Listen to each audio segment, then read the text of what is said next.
Hi there, I'm really pleased you can join me for my video today. You're watching Esther from Stampin' Star Creations. We're going to be recreating this card that I made on a Facebook Live, but I wanted to do a proper video on how I made it. So I'm going to do it slightly different, adding a bit more detail.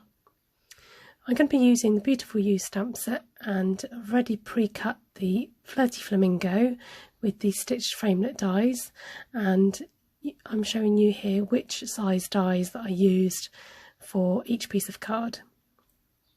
So using the Whisper White and going in with Smoky Slate, and I've cut down our Stampin' Up sponges, and I'm going to start sponging some colour onto my card. So first I get the excess off, rub it on my grid paper first before going onto my card. So you want to do small circular motions, just lay on the colour lightly and build up the colour. Don't be tempted to press too hard and get the colour on in a thick layer, because it makes it smudgy and you get sponge marks on the page. So I'm just showing you in real time what this looks like.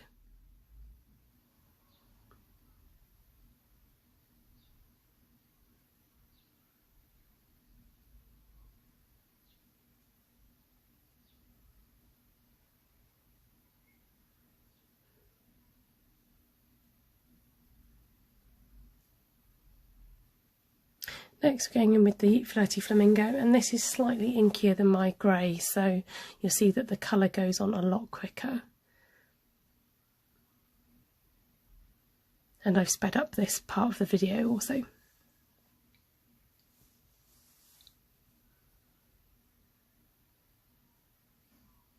So there you go, got quite a good result from doing the sponging. Next we're just going to wipe it over with the Embossing Buddy. This just takes away any static or any grease from the page for when you go to do your embossing.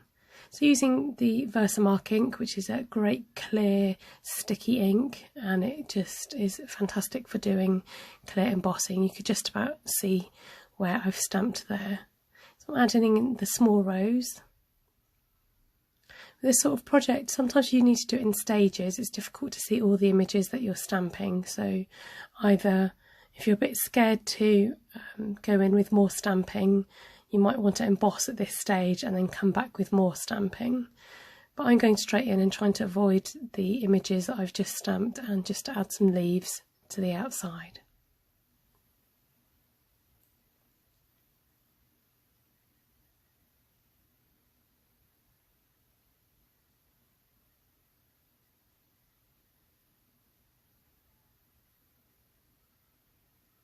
Once you've applied the powder, you can heat it up with a heat tool, and this just melts the powder and it turns it nice and glossy and shiny and embossed.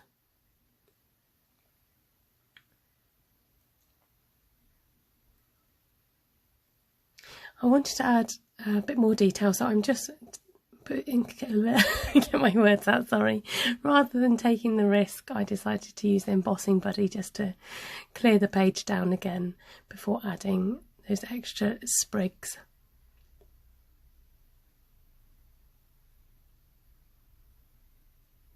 So embossing powder is a bit like glitter. I'm just going to take off that bit that got stuck there, and you can just keep refilling the tub and sprinkling it back on. So I'm just trying to find a sentiment to fit on, and using thanks from Here's a Card stamp set, because it fitted nicely in that corner.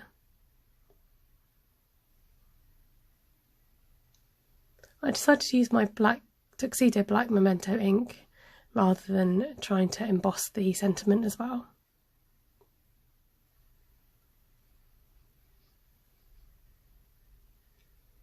I'm picking up the detail from the image by just going back in with my sponge and just highlighting the centre of the roses, and then highlighting the sprig designs.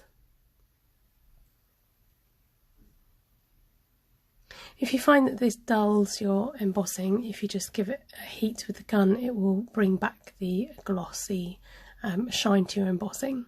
Just going around the edges just to make them a bit darker, to highlight the whole card.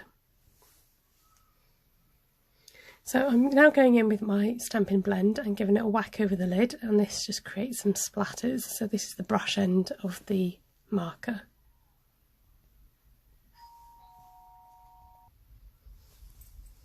And then I do the same again with the Wink of Stella, just hitting it over the lid to create some splatters onto my card.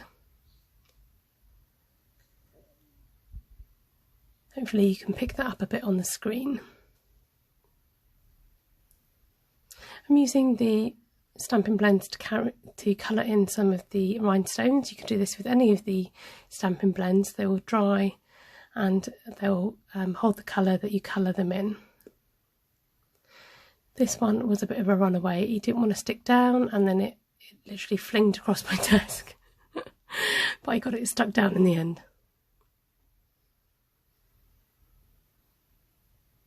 So using our multi-purpose liquid glue and just mounting that onto the card. As you might have noticed, I have cut out the centre of the card. I'm just bending this because it was slightly warped. I have used a frame so that I can use the centre of the card for something else.